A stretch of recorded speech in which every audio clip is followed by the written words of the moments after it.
Mi consumo comenzó a los 15 años. Ese momento fue muy oscuro en mi vida. Era consciente de lo que yo hacía, porque el consumo pasó de pedirle a mis padres para otras cosas, pasó de la mentira a yo delinquir para poder consumir. Ese escalón que subí fue la perdición para mí. Cuando quise acordar, estaba siendo buscado por la policía. Tuve un problema con otro recluso y me lastiman. Tuve 14 días internado en el CTI porque me pinchó el intestino. Pero podés pelear por una hojilla y podés pelear por tu vida. El consumir para mí era más importante.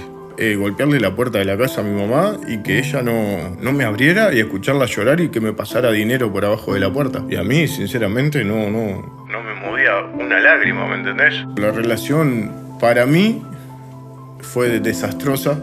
Y esta chica María, se llamaba María, ella sufre un ACV, ella estaba embarazada, ella fallece en el camino, sacan a la bebé, la intervienen. Yo me levanté ese 3 de febrero con mi pareja, con mi casa y me fui a acostar solo. Yo tuve 3 intentos de suicidio. Había conseguido un arma y realmente intenté darme un tiro y apreté el gatillo 2 o 3 veces y no podía disparar. Ya no tenía sentido mi vida para mí.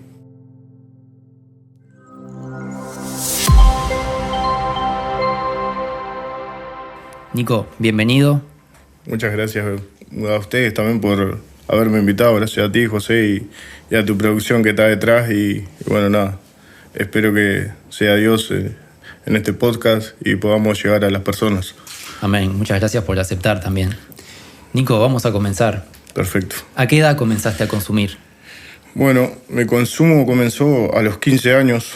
A los 15 años. Un día estaba un poco aburrido, se podría decir, y tenía varios compañeros en mi barrio que ya consumían, eran un poco más grandes que yo, ya tenían la mayoría de edad, y bueno, comencé a probar drogas bajas, como se le dice, marihuana, vino, todo ese tipo de cosas, y bueno, y después de eso fue una escala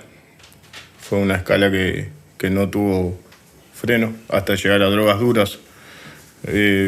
Probé la cocaína, después empecé a fumar cocaína y bueno, y eso tuvo otras consecuencias en mi vida. Entonces podemos decir que lo primero que te hizo comenzar a consumir fue un poco el estar en el grupo, también la curiosidad. Sí, yo te diría que tal vez fue la falta del apego familiar que yo sentía en ese momento. Yo me sentía más en familia con mis amigos que con mi propia familia. Pero era algo mío, era algo que yo sentía y bueno, y el entorno me llevó a ser como eran ellos y terminar como ellos. ¿Cómo recordás tu niñez? Mi niñez, yo la recuerdo feliz, yo era un niño feliz, yo iba a la escuela, siempre tuve amor de mi hermana, que nos criamos juntos, somos nosotros dos, ella y yo, y recuerdo a mi mamá y a mi papá en mi niñez, los recuerdo presentes. Mi mamá más seria que mi papá en mi niñez. Y bueno, pero en resumen te lo diría que tuve una niñez feliz. Bien. Nico, vos nos contabas que comenzaste a muy temprana edad a consumir. Si yo te diría que en este momento vos podés darle un consejo a aquellos jóvenes que están comenzando a consumir o aquellos que están en un grupo de amigos y los están un poco llevando a eso y están a punto de comenzar a probar, vos podés darle un consejo, ¿qué le podés decir?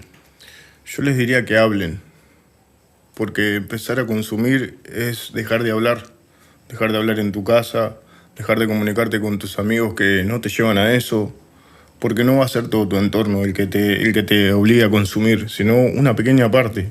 Porque yo recuerdo que en mi adolescencia yo tenía un grupo de compañeros que eran bien, que no consumían, jugábamos al fútbol, estábamos en un cuadro, pero tenía un pequeño entorno, el cual en el mundo caído en el que vivimos es más atractivo para nosotros. Entonces yo le diría a esos jóvenes que puedan hablar, que en el momento, si ya se encuentran en ese momento, que lo digan, que lo puedan liberar, y si están a punto, que no lo hagan. Que busquen ayuda, que lo hablen de verdad, porque es lo que les puede salvar la vida. Nico, vos estuviste unos años consumiendo hasta que, bueno, junto con el consumo comenzaron las malas decisiones, hasta que llegás a un momento donde te encontrás recluido en una cárcel, ¿verdad? Sí, correcto. ¿Cómo fue ese momento? Ese momento fue muy oscuro en mi vida, de verdad. Fue algo que yo, si bien era consciente de lo que yo hacía, porque el consumo pasó de yo tener dinero en casa, pedirle a mis padres para otras cosas, pasó de la mentira a yo delinquir para poder consumir, ¿verdad? Ese escalón que subí fue la perdición para mí, porque comencé a delinquir y no tuve miedo a delinquir. Y entonces un robo me llevó a otro y a otro y un acto de delincuencia a otro, y cuando quise acordar estaba siendo buscado por la policía. Estuve unos 3 meses siendo buscado y hasta que dieron conmigo por un hecho y bueno, y fui recluido. Me llevaron al penal de Santiago Vázquez, que es más conocido como el Concar. Ahí tuve el primer día, por decirte algo, el primer periodo de ese momento fue horrible. Yo, si bien tenía conciencia de lo que hacía, cuando llegué a ese lugar, el miedo me invadió. Porque yo si bien tenía cierta valentía en la calle, pero en ese mundo es otro. Y me invadió el miedo. ¿Qué fue lo que, además del miedo, que veías cosas muy feas ahí adentro? Sí. Es un mundo oscuro. Es un mundo oscuro. Realmente el enemigo es dueño de ese mundo. Realmente es algo que se escucha, se dice, pero yo te puedo dar fe de que es verdad. Es un mundo en el que te vas a ver obligado a hacer cosas que no querés. Es un mundo en el que te van a lastimar. El que en algún momento te vas a ver acorralado y vas a tener que lastimar a una persona. Por más que no estés de acuerdo, porque yo te puedo decir que yo tuve que lastimar personas, pero yo no estaba de acuerdo. Pero tenía que hacerlo, porque seguía consumiendo, estando recluido, y eso ya te lleva a tener problemas de dinero, problemas de deudas, y estando recluido las cosas no se arreglan con palabras. Es un mundo muy diferente a la calle, y lamentablemente el enemigo hace malabares con cada una de las personas que están en ese lugar, y hace como él quiere. Somos presos realmente de él, de ese sistema sumergido que está ahí, y te volvés uno más, te volvés como ellos. Yo te puedo decir que llegado un tiempo me volví como ellos. Es un lugar totalmente de las tinieblas, ¿no? Donde el enemigo se puede mover con libertad. Sí, totalmente. Nico, Sí. y a vos en ese tiempo que estuviste recluido, ¿te llegó la palabra de Dios? ¿Alguna persona se pudo acercar a vos para darte algún mensaje? Mira, tengo un recuerdo en específico, tengo solo uno de haber visto, porque en el penal de Santiago Vázquez hay una iglesia, pero por las peleas no funciona. ¿Entendés? Los chicos, los que estaban recluidos, la usaban para pelear y se cerró en aquel momento en el que yo estuve. Pero tengo un recuerdo de un grupo de varones que vino un día, yo estaba en mi celda, obvio, y ellos llegaron al patio y empezaron a repartirnos Biblias para todos. Y uno puso un micrófono en un parlante y nos empezó a hablar de Dios y que teníamos salida. Pero claro, yo en ese momento, ciego, inconsciente de mi vida, y tengo el recuerdo, pero no los escuché. Sí. No escuché su mensaje. Pero sí tengo ese recuerdo, ese único recuerdo. ¿Y vos estabas recluido y pensabas en salir y reinsertarte de una buena forma, dejar de consumir, o tu corazón seguía corrompido y a seguir a lo mismo? Si te tengo que decir la verdad, te diría que no pensaba en reinsertarme en la sociedad. Era bastante joven, aún todavía, y lo único que pensaba era salir y volver a delinquir, pero que no me agarren. Realmente. Sí. Era mi pensamiento en ese momento, porque como te dije anteriormente, vos en ese mundo te volvés como los de ese mundo. Uno más. Te volvés uno más. Con el cierto tiempo correcto, vos te volvés uno más. Y ahí no te enseñan a reinsertarte. Ahí te enseñan a hacerlo para no volver. Y realmente en mi corazón en ese momento era lo que había. Era ese pensamiento. ¿Seguías consumiendo mientras estuviste ahí? Sí, consumí todo el tiempo que estuve recluido, consumí todo el tiempo. ¿Cuánto tiempo estuviste, Nico? Estuve 3 años y 1 mes. Supongo que habrás aprendido cosas. Vos no podés decir si buenas o malas. ¿Cómo fue eso? El aprendizaje bueno no es.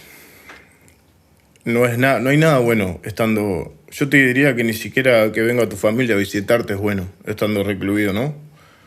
Y si te tuviera que decir lo que aprendí fue a sobrevivir. Te cuento, en una ocasión, tuve un problema con otro recluso y me lastiman.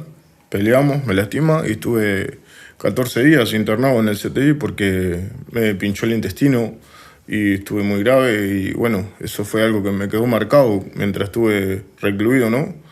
Te lo cuento para que vean la magnitud de lo que es estar ahí. La realidad. La realidad es esa, es eso. A eso te enfrentás día tras día.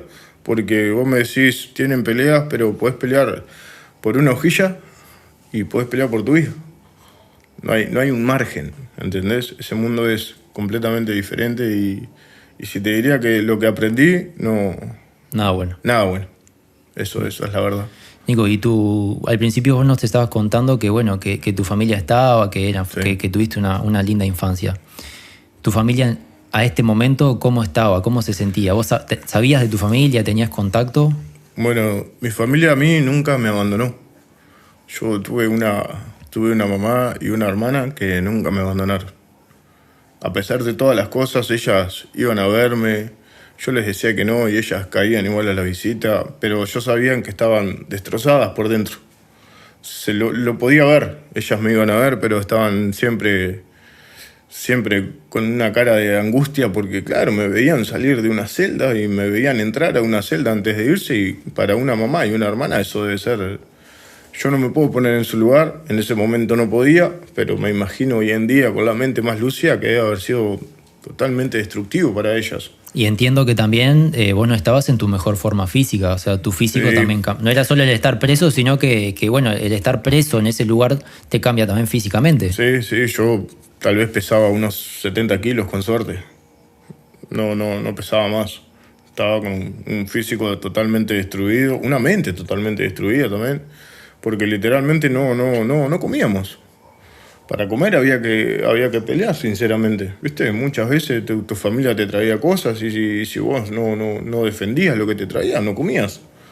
Y bueno, y el consumo también te llevaba ese esfuerzo que tu familia hacía, nosotros éramos capaces de venderlo para Enseguida. poder consumir, ¿entendés? Entonces, sí, el físico es muy... Si yo te mostrara una foto, yo creo que no me conocerías. No me Sí, conocerías. seguramente. No.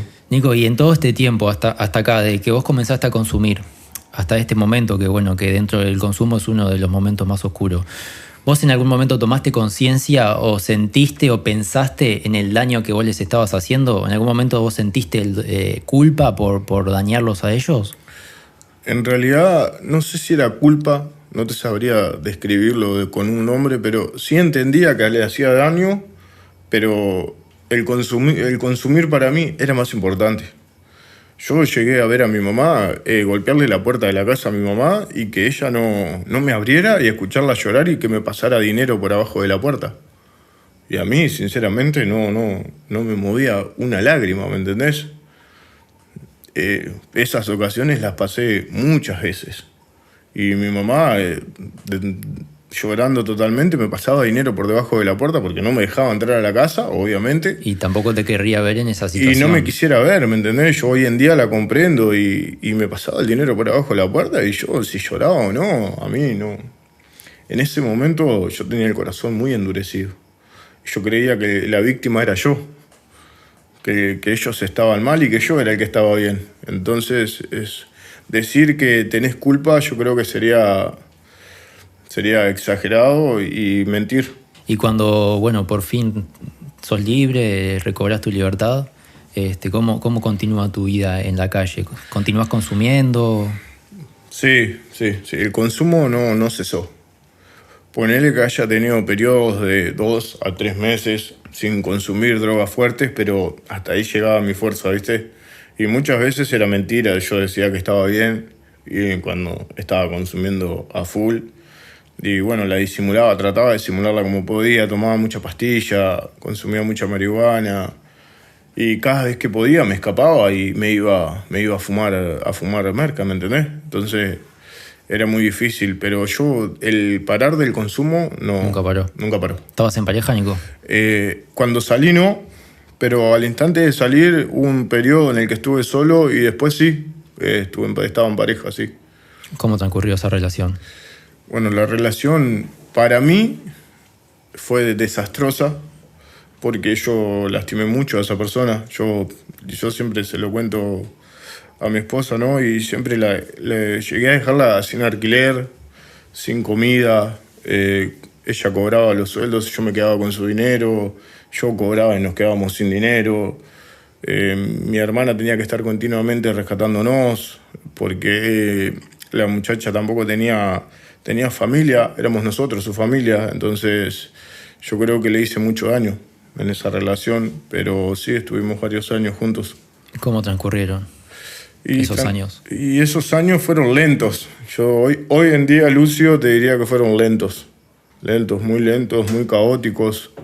Creo que en casi 7 años nunca tuve un día tranquilo, te diría. Siempre había un problema. Siempre había que salvar a algo porque Nicolás siempre había hecho algo. Muchas veces me desaparecía y no sabían nada de mí. Incluso llegaron a denunciarme por desaparecido porque yo me iba a consumir y no volvía. Pasaban semanas, días y yo estaba en la mía, ¿viste? Entonces creo que fueron muy caóticos esos años. ¿Cómo termina esta relación, Nico? Bueno, esta relación termina... Hablando de caótico, termina muy caótica porque estábamos un 3 de febrero, un día normal para nosotros. Me levanté normal, estábamos tranquilos en casa y esta chica María, se llamaba María, ella sufre una ACV. Y bueno, en el momento eran las 11 de la mañana más o menos, cuando ella sufrió el ataque. Yo estaba dentro del cuarto, ella estaba en el pasillo, que hay un pasillo en casa, del cuarto al living, y ella pasó y yo sentí un golpe, salgo, la encuentro en el piso, ella estaba embarazada, veo sangre en el piso también. Bueno, yo intento socorrerla, la llevamos al sanatorio, todo, y ella fallece en el camino, ella ni llega, ella literal no llega, ¿viste?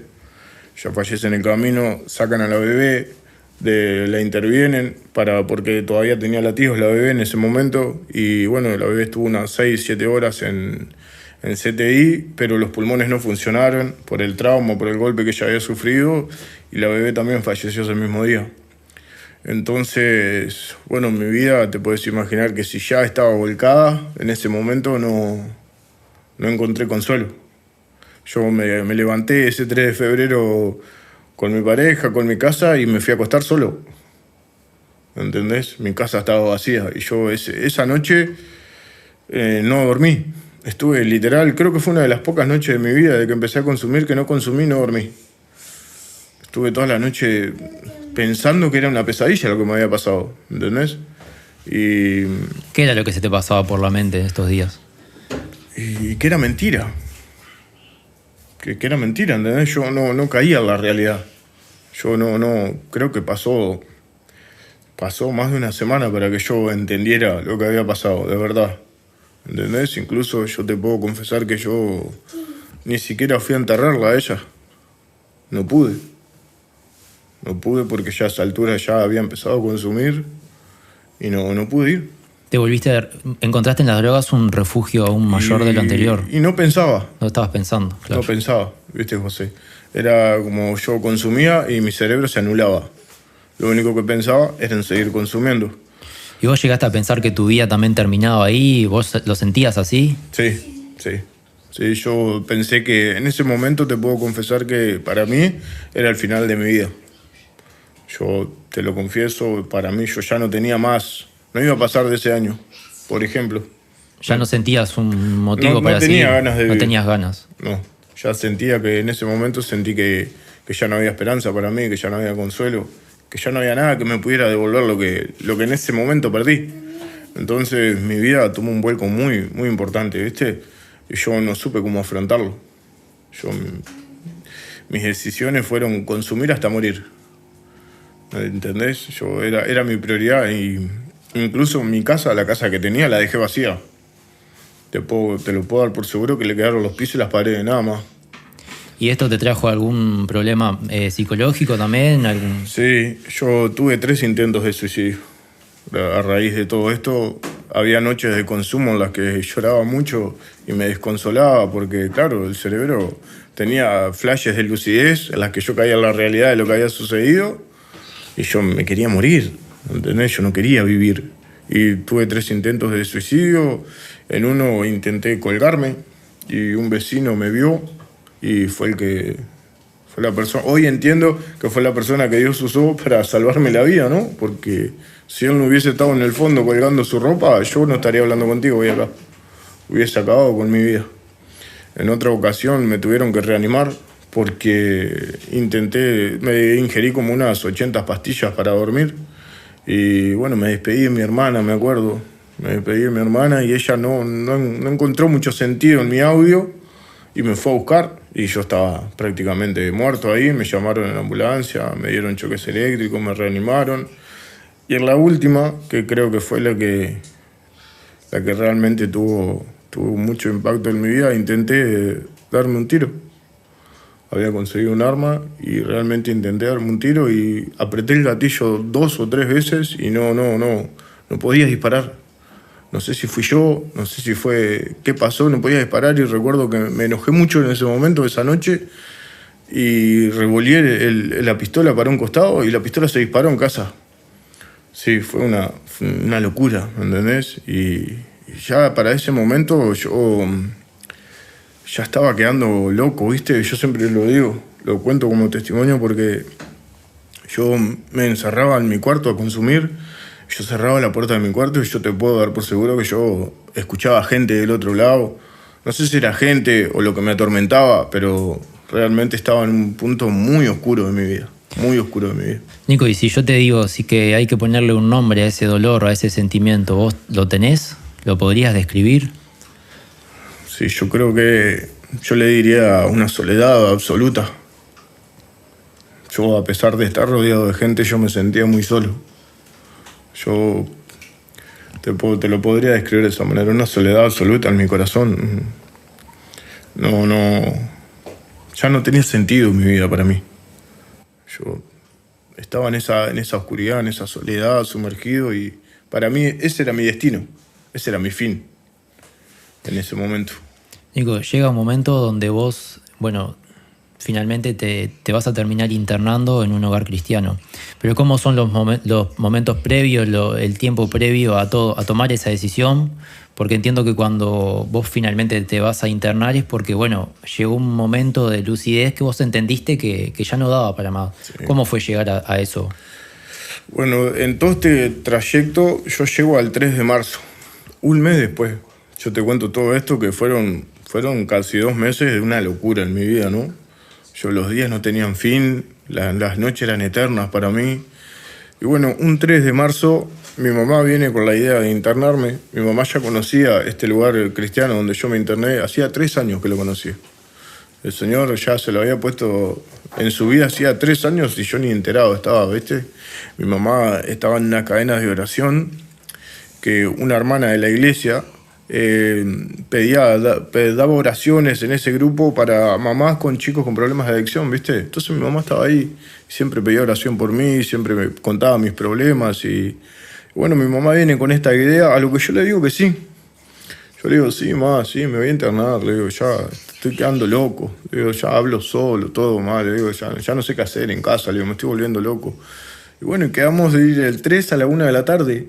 Y yo, tipo 10 de la mañana de ese 3 de marzo, me fui. Me fui para Montevideo. ¿Desapareciste? Desaparecí. Totalmente desaparecido. Estuve hasta el 25 de marzo desaparecido para mi familia. Una mañana me levanto había estado unos días de gira, me dormí en una plaza, dormí en la Plaza de los Artesanos, ahí que se le dicen Tres Cruces, me quedé dormido ahí. Una mañana me levanto, ya me encontraba en ese punto, tenía todo el mes sin bañarme, estaba totalmente en la calle, estaba descalzo, con un short y una musculosa.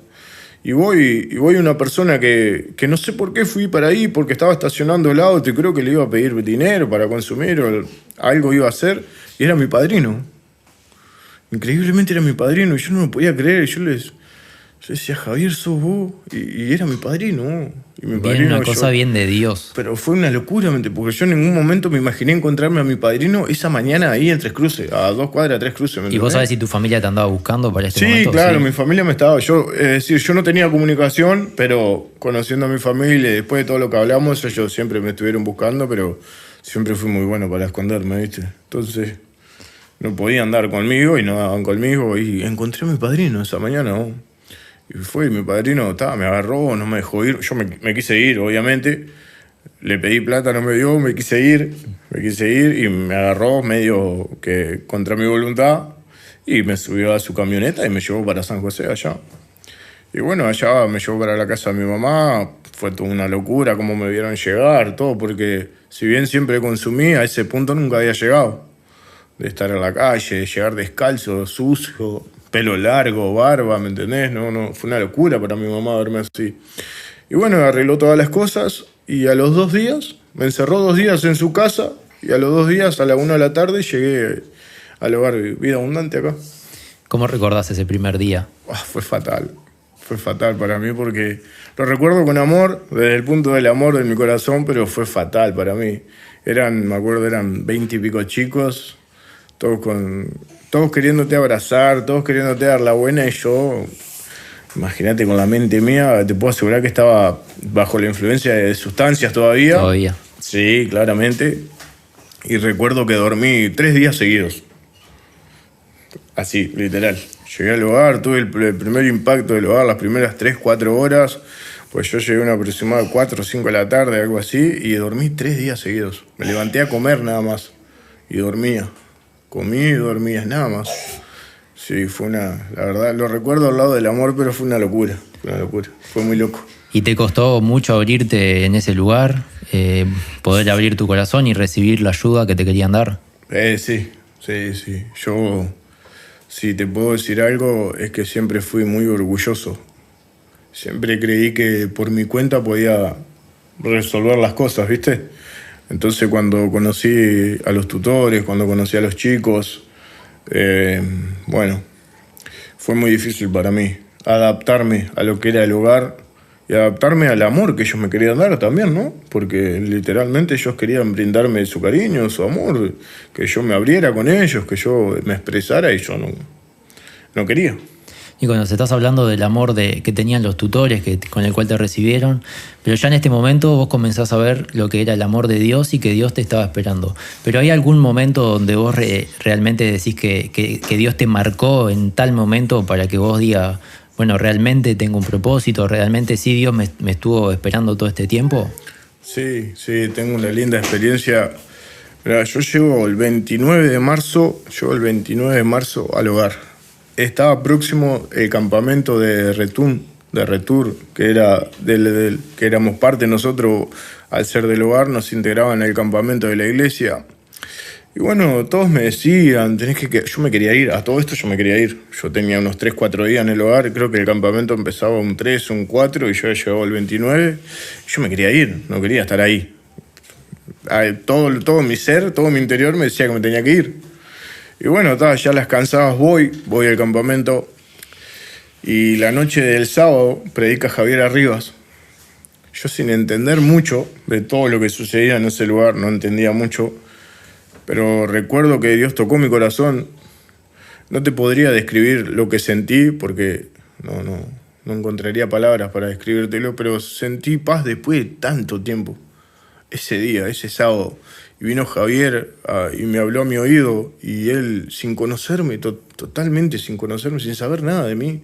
Yo era la primera vez que lo veía cuando lo presentaron en el escenario, fue la primera vez que lo vi en mi vida. Y él me dijo por todo lo que yo estaba pasando. Literal, así al pie de la letra. Me habló de mis pérdidas, me habló de mi camino, me habló de todo lo que yo estaba pasando y mi mente explotó. Yo dije, wow, el Señor, ahora te lo puedo decir que fue el Señor, ¿no? Y Él me dio una palabra, una promesa de parte de Dios que es la que me mantiene firme todos los días. Pero yo creo que ese momento con Dios, que fue el primero real que yo reconozco en mi vida, fue ese día y lo atesoro en mi corazón siempre. ¿Qué aprendiste en todo este proceso con Dios hasta el momento? ¿Qué aprendiste de Dios? ¿Qué sentiste de Dios? Yo creo que lo primero que sentí de Dios fue su perdón. Amén. Fue su perdón.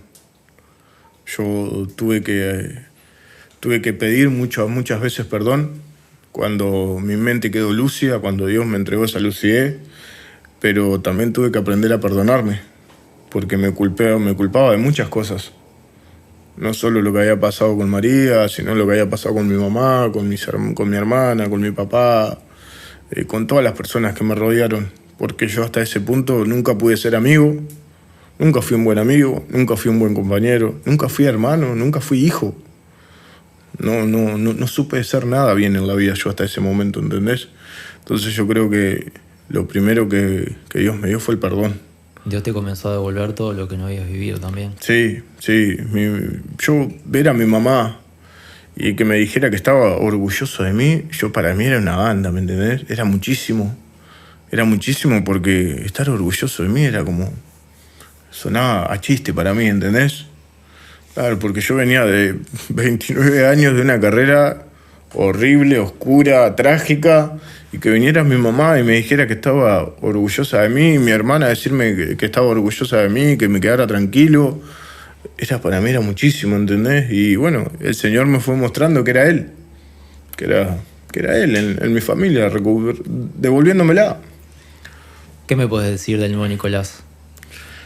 Yo creo que el nuevo Nicolás es más comprensivo y tiene amor en su corazón, aunque a veces esté serio ahí en los rincones, tiene amor en su corazón. Y te podría decir que hoy en día puedo compadecerme por las personas.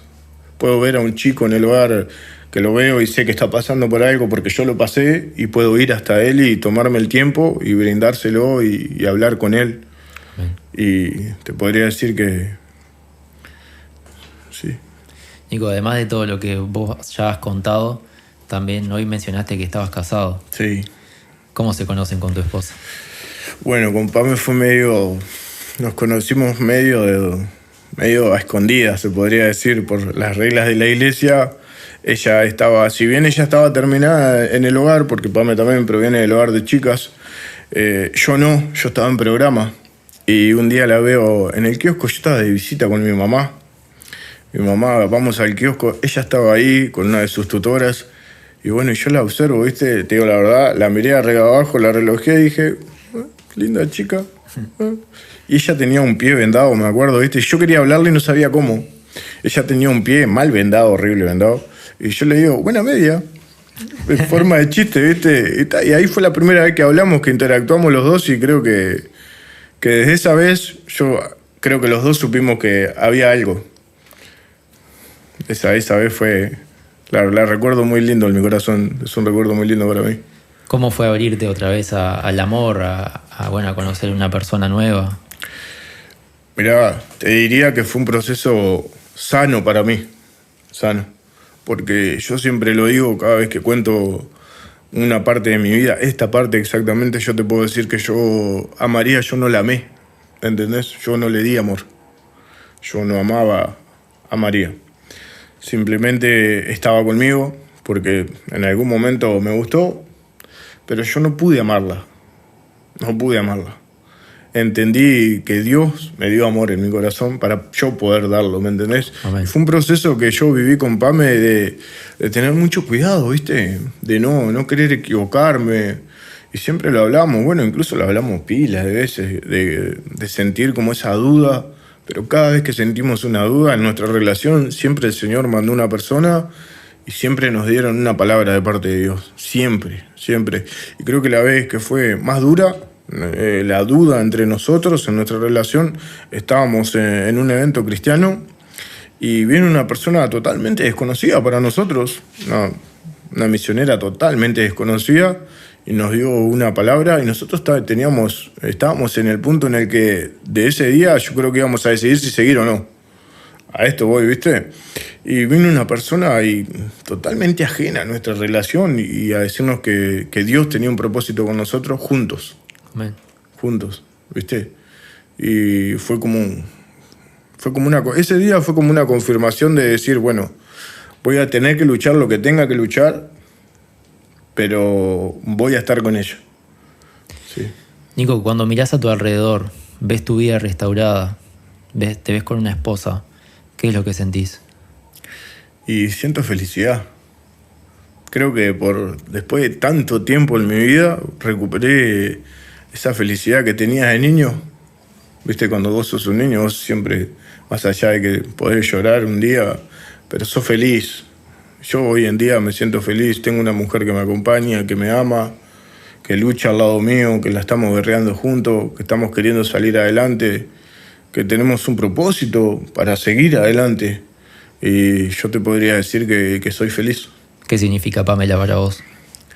Pame para mí, ella es la gracia de Dios en mi vida. Amén, qué lindo. Ella es la gracia de Dios. Yo no se lo digo mucho, es la realidad. Estoy trabajando para decírselo más, pero yo veo la gracia de Dios en mi vida con ella, porque si había una persona en este mundo que no merecía a nadie al lado, era Nicolás Mateo. Y el Señor en su gracia, en su misericordia, me dio una esposa hermosa y con todos sus defectos, ella me acompaña y está siempre al lado mío. Entonces, Pame es la gracia de Dios en mi vida. ¿Qué lugar ocupa Dios hoy en tu vida? Y ocupa el primer lugar.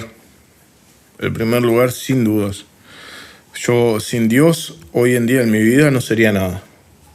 Volvería a ser el egoísta, el malo, volvería a ser el mismo adicto de siempre, eso sin duda alguna. Dios hoy en día, incluso lo vengo hablando con mi esposa, esto te lo comento porque justo tocaste ese tema y lo comprendo de parte de Dios. Le he venido diciendo que tengo la necesidad de acercarme más a Dios. Amén. De acercarme más, de ponerlo cada segundo en primer lugar y de darle todas las cosas. Y, viste, estoy pasando ese proceso y te podría decir que hoy Dios ocupa el primer lugar en mi vida. Qué bueno. Sí. Nico, hoy, después de todo este proceso que vos has vivido, quizás tengas sueños nuevos, nuevas metas, nuevos proyectos que capaz que nunca imaginaste. ¿Puede ser? Sí, yo primeramente nunca imaginé estar limpio. Estar limpio para mí es algo que yo a veces me siento en casa, viste, tranquilo y digo, Señor, a veces no me doy cuenta de que estar limpio es todo para mí. Es todo, porque yo nunca pude estar limpio de los 15 años hasta los 29. ¿Me entendés? Nunca pude. En ese lapso de tiempo yo nunca pude estar limpio. Y aparte de esa lucidez mental que tengo hoy en día, el Señor me ha dado un propósito. Junto con Pame, el Señor nosotros vamos a trabajar para ir a las misiones. ¿Me entendés? Nosotros ya tenemos un país, el Señor incluso nos dio 2 países. Por falta de uno nos dio 2. ¿Me entendés? Entonces, tener algo por qué luchar, tener una compañera con quien luchar para eso, yo creo que son las cosas que nunca me imaginé tener en la vida, ¿viste? Y más allá de lo material, yo creo que puedo tener tranquilidad en mi corazón. Yo me acuesto todos los días en paz, ¿me entendés? Por más problemas que yo tenga, yo me acuesto en paz, nadie me persigue, no le debo a nadie, estoy en paz. Amén. Estoy en paz, José. Así que no solo que tenés nuevos propósitos, nuevos sueños, sino que están los dos sumamente desafiados por Dios con las misiones. Sí, a full. Sí, es algo que todavía, te voy a decir la verdad, es algo que todavía estoy tratando de entender. Cómo Dios, dame vuelta, no tengo una moneda en los bolsillos, José, ¿me entendés? Pero sé que Dios lo va a hacer. Va a obrar. Sé que Dios va a obrar a su manera, si que nuestra mente finita no lo comprende, pero Él sí, y sé que un día te voy a mandar un mensaje y vamos a estar en Nicaragua, que es el primer país que vamos a ir, y después vamos a estar en Nigeria, y sé que lo vamos a hacer. Amén. Y después de ahí haremos lo que Dios nos diga, pero sé que un día lo voy a lograr, pero por parte de Él, ¿no? Porque nosotros no, lo único que ponemos es nuestra fe y creemos en Él y en lo que Él nos prometió y nada más.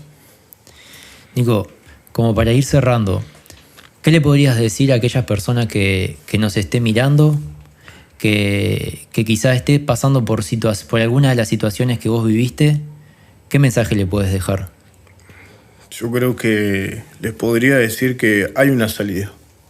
Que los entiendo si están mirando este video y piensan que es un video más, pero yo también estuve en su lugar, mirando cosas y pensaba que era algo más. Les puedo decir que hay una salida, que en Dios tenemos esa salida. tenemos que abrir nuestro corazón a Dios. Y aunque parezca muy loco lo que te voy a decir, si hay una persona en ese momento que se te acerca, en ese momento oscuro de tu vida, y te habla de Dios, escuchala. A mí me pasó. A mí me pasó. A mí vino una chica un día a hablarme de Dios, yo estaba totalmente perturbado y la recuerdo claramente. Entonces yo le diría que Dios vino a salvarnos a nosotros. Nosotros tenemos que abrir nuestros corazones a Él y la única esperanza que tenemos de vivir es Jesucristo. Y solo Jesucristo. Amén, gloria a Dios. Nico, muchas gracias por estar acá compartiendo con nosotros tu testimonio. No tenemos ninguna duda de que lo que hoy estamos transmitiendo va a llegar a aquella persona que más lo necesite en cualquier momento y a cualquier hora. Bueno, muchas gracias a ustedes por la invitación y bueno, además decir que Dios es nuestro Salvador. Amén. y que en Cristo todo lo podemos. A vos que estás mirando este video, que acabas de ver la historia de Nicolás, y si vos sentís que tu vida ya no tiene sentido, que no tienes motivo para vivir, quiero decirte algo, no te rindas, porque todo lo que Dios hizo con Nicolás, también lo puede hacer contigo.